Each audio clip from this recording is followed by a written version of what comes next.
Have you ever asked yourself, who will take care of me when I'm old? It's a simple question, but the answer is rarely simple. Some imagine their children by their side.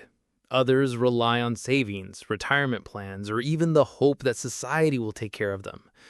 But Carl Jung's psychology takes us deeper. Old age isn't just about who feeds you or helps you walk. It's about who carries your soul when life becomes quieter. And here's the uncomfortable truth. Sometimes the very people you expect to be there won't. And sometimes the ones you never imagined will.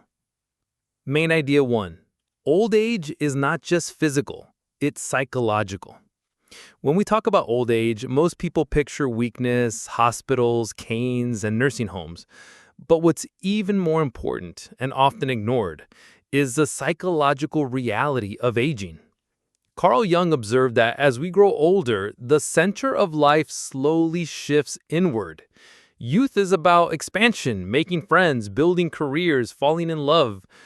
Old age, however, is about contraction, reflection, meaning, and preparing for the ultimate transition, death. This shift means that being cared for isn't just about food or shelter. It's about whether you are surrounded by people who understand your silence, your fears, and your longing for peace. Think about it. Would you rather have 10 people around you who don't really see you, or just one person who truly understands your soul? Example from everyday life. I once visited an elderly neighbor who lived alone. She had 3 grown children, all successful, but living far away. They sent money every month, but she told me, I don't miss their money. I miss their presence. I just want someone to sit and listen to my stories, even if they've heard them 100 times. This is where Carl Jung's psychology becomes crucial. The caretaker of the elderly is not just the one who manages their medication, but the one who honors their story. Main idea 2. Family versus society, the cultural illusion. In many cultures, people grow up with the idea, my children will take care of me when I'm old. It's almost seen as a duty, but reality shows a different story. Children may move to another city or country, overwhelmed by their own struggles. Sometimes relationships break down long before old age arrives. Jung's perspective suggests that relying blindly on others creates disappointment. True security comes from within. It's not that relationships don't matter. They do. But what matters even more is how you prepare yourself emotionally and spiritually for old age. In fact, some of the loneliest elderly people live in crowded homes. They're surrounded by others, but still feel unseen. On the other hand, some elders who live alone find deep companionship in books, spirituality, or even their own inner dialogue. Cultural comparison. Let's compare 2 examples. In Eastern cultures, like India or China, the family system has traditionally been strong. Children are expected to live with their parents or at least care for them. But even there, modernization and urbanization are breaking this pattern. Nursing homes, once rare, are now on the rise. In Western cultures, independence is highly valued. Elderly people often live alone or in care facilities. Some see this as abandonment, while others see it as freedom, a chance to live without burdening their children. What does this tell us? That no culture has the perfect solution. Jung would say the real answer is not cultural, but psychological. Whether surrounded by family or alone, the real caretaker is the meaning you find within your own soul. Main idea 3. The inner caretaker. Here's a radical thought. Maybe the most important caretaker in old age is not another person, but you yourself. Jung believed that individuation, the process of becoming whole, is the key to facing old age with dignity. If you've spent your life running away from yourself, then aging will feel like punishment. But if you spent time understanding yourself, making peace with your shadow, and building an inner dialogue, then even solitude can feel rich. Think of it this way. Imagine being old and having no visitors. That sounds terrifying, right? But now imagine being old, sitting in your home, surrounded by books you love, memories you cherish, and a sense of inner peace that keeps you company. That doesn't sound so bad. In fact, Jung would argue that preparing for old age starts today. It's not about waiting until you're 80. It's about the life you're living right now. Are you building an inner world strong enough to hold you when the outer world becomes quiet? Personal reflection. Honestly, I've thought about this myself. I've asked, what if I reach old age and nobody is there for me? At first, it scared me. But then I realized something. Maybe the question is not who will take care of me, but how can I take care of myself so that others don't feel burdened but inspired to be with me? Because let's be honest, people are drawn to those who carry peace, wisdom, and joy, even in old age, but they withdraw from those who carry only bitterness, resentment, and complaints. So, in a way, preparing for old age is not just about planning your finances or health, it's about shaping your character. Main idea 4. The burden of expectation. One of the hardest truths about old age is this. Sometimes the very people you love most will not be there for you. This doesn't always mean they don't care. Sometimes life gets in the way. Children have their own families, their own problems, their own illnesses. And here's the paradox. The more you expect them to be there, the more you set yourself up for heartbreak. Jung's psychology often reminds us, suffering comes not just from reality, but from the gap between expectation and reality.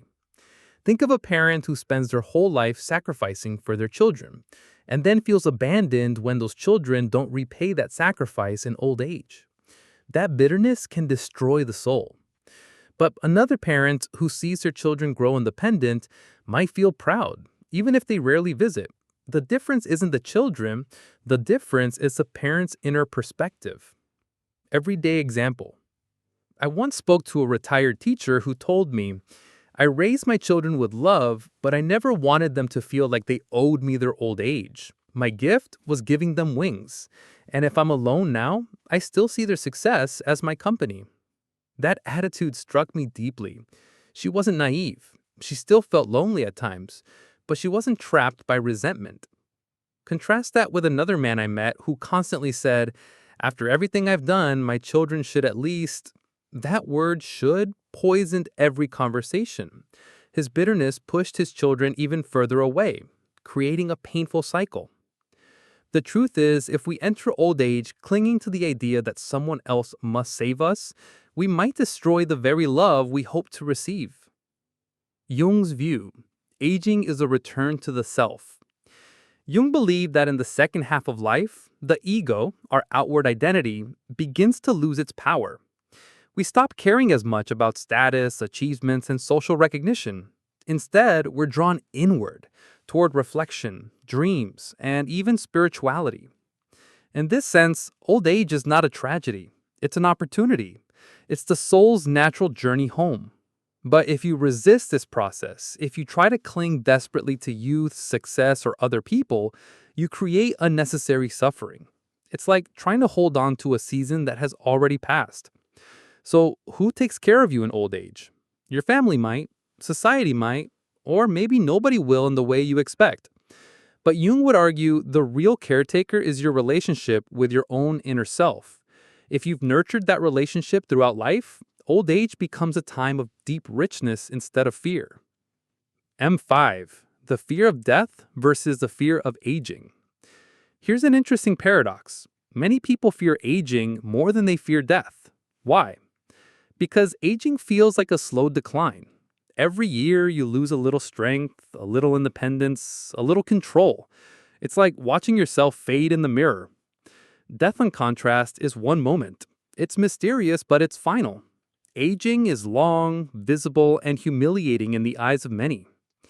Jung suggested that the fear of aging comes from identification with the ego. If you think your value is your beauty, your strength, or your productivity, then aging feels like a slow erasure of your worth. But if your value comes from the depth of your soul, then aging feels less like decline and more like ripening. Think of a fruit. A green fruit looks alive, but it's not ready. A ripe fruit has matured. It carries sweetness. Old age, at its best, is ripeness. Cultural comparison. In modern Western culture, youth is idolized. Everywhere you look, advertising, movies, even social media, it's all about being young, beautiful, and productive. No wonder aging feels terrifying. It's seen as a failure. In ancient cultures, elders were often revered as wisdom keepers. They were the storytellers, the judges, the ones who blessed new generations. Aging wasn't seen as decline, but as authority. Which perspective do we hold today? Too often the first one. And that shapes how we treat old people and how we fear becoming old ourselves. If society doesn't value old age, who will take care of us? Maybe the better question is, how do we reclaim the lost value of old age as a time of wisdom and dignity? Key main idea 6. Practical psychological preparation. Let's bring this down to earth. What can you actually do today to prepare for old age? Not just physically, but psychologically. Build inner strength early. Practice solitude. Learn to enjoy your own company. If you can't sit alone for 1 hour without distraction, old age will feel unbearable. Cultivate friendships beyond family. Family is important, but don't put all your expectations there. Build relationships with neighbors, community, or spiritual groups. Sometimes the people who care for you the most are not blood relatives. Heal old wounds. If you carry bitterness or unresolved anger, especially towards family, deal with it now. Resentment grows heavier with age. Forgiveness lightens the load. Find meaning. Whether through faith, philosophy, art, or service, anchor your life in something bigger than yourself. That meaning will be your true caretaker when everything else fades. Plan practical matters. Yes, Jung emphasized psychology, but let's be realistic. Finances, healthcare, and living arrangements matter. Take responsibility early. That way you're less likely to feel abandoned later. Personal reflection. I'll be honest, I used to avoid thinking about aging. It felt depressing, like something far away. But the more I explored Jung's ideas, the more I realized preparing for old age is really about preparing for life. It's about asking, am I building the kind of inner home I'd want to live in when everything else is stripped away? I think of it this way. When we're young, our house is full of guests, friends, opportunities, adventures. But when we're old, the guests slowly leave. What matters then is whether you've made the house warm and welcoming enough for yourself. Main idea 7. The forgotten role of elders. In many modern societies, old people feel invisible. They retire, they slow down, and the world seems to move on without them. But Jung psychology reminds us the elder is not meant to be useless. The elder is an archetype, a living symbol of wisdom, perspective, and continuity. The wise old man and wise old woman archetypes appear in countless myths, from Merlin in the Arthurian legends to the grandmother figures in indigenous storytelling. They guide, advise, and keep the collective memory alive. But here's the tragedy. When a society loses respect for its elders, both sides suffer. Elders feel abandoned, and the younger generations lose access to the wisdom they desperately need. We end up repeating mistakes that could have been avoided if we had listened. So the question, who will take care of you in old age, doesn't just apply to individuals. It's also a question for culture itself. Will society care for its elders, or will it push them to the margins, pretending they no longer matter? Everyday example. Think of a grandparent who tells stories to their grandchildren. On the surface, it seems simple, just a bedtime story. But psychologically, it's much deeper. Through storytelling, the grandparent transmits values, identity, resilience, and even survival lessons. That's the role of the elder, not just to be taken care of, but to keep the flame of wisdom alive.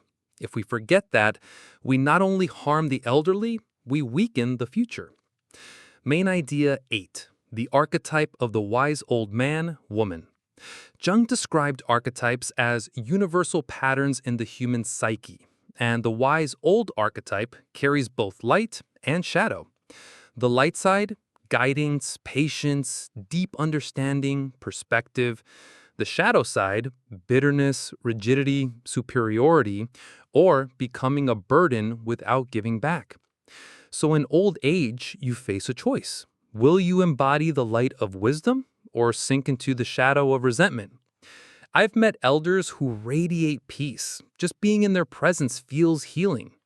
And I've met others who are so full of anger that everyone avoids them. Same stage of life, but two radically different outcomes. And here's the truth. Who you become in old age is shaped by the work you do long before you get there. That's why individuation, the process Jung spoke of, becoming your true self, is so important. If you avoid it, you may become one of those bitter old souls who feel abandoned. If you embrace it, you can become someone whose mere presence is a gift. Balance, main idea 9, the uncomfortable truth. Now let's face the question directly. Who will take care of you in old age? Here's the answer nobody likes to hear. Sometimes, no one. Not in the way you hope. Not every parent will have children who care for them. Not every marriage will last into old age. Not every government or healthcare system will provide. This is the uncomfortable truth, and ignoring it only makes it worse. But here's where Jung's wisdom comes in. Even if no one is physically present to care for you, you're not completely powerless. You can prepare your inner world in a way that makes solitude, decline, and even death less terrifying. If you cultivate peace inside, loneliness becomes less heavy. If you develop meaning, physical decline doesn't erase your sense of worth. If you forgive others, you don't carry bitterness into your final years. It's not about denying the pain, it's about facing it with dignity. Personal reflection. I'll be honest, this part of the script was the hardest for me to write. Because when I think of old age, I think of my own parents, my grandparents, and even myself one day. It's scary to admit that maybe no one will be there at some point. But the more I sat with that thought, the more I realized maybe the point isn't who will be there, but how I prepare myself to face it. I can't control who shows up, but I can control the way I meet that stage of life, with resentment or with grace. Main idea 10, death as the ultimate caretaker. This might sound dark, but stay with me. In Jung's view, death is not just an ending, but a transition. For some, it's terrifying. For others, it's the natural closing of the story. In a way, death itself becomes the final caretaker. It releases you from the body struggles, from loneliness, from decline. The real question is, will you face it with fear or with readiness? And readiness doesn't come from denial. It comes from spending your life cultivating a relationship with the deeper self, what Jung called the self with a capital S. That inner center is what carries you when everything else falls away. Key conclusion, turning fear into wisdom. So, who will take care of you in old age? Maybe your children, maybe your spouse, maybe society, or maybe no one in the way you hope. That's the reality. But the deeper answer is this. Your inner self will take care of you if you build a relationship with it. Your meaning will take care of you if you anchor your life in something bigger. Your wisdom will take care of you if you embrace the role of elder instead of resenting it. Old age is not just about survival, it's about transformation. It's not only about who shows up for you, but who you have become when the world grows quiet. Question for the viewer. Now, I want to hear from you. When you think of old age, what scares you the most? And do you believe society still values its elders, or have we lost that wisdom? Share your thoughts in the comments. I read every single one, and I love to hear your perspective. Call to action. If this video resonated with you, please like the video to support the channel. Subscribe for more explorations into Carl Jung's psychology, philosophy, and the deep questions of life. And share this with someone who might need to hear it, maybe a parent, a friend, or even your future self. Remember, old age is not something to fear. It's something to prepare for, with honesty, dignity, and inner strength.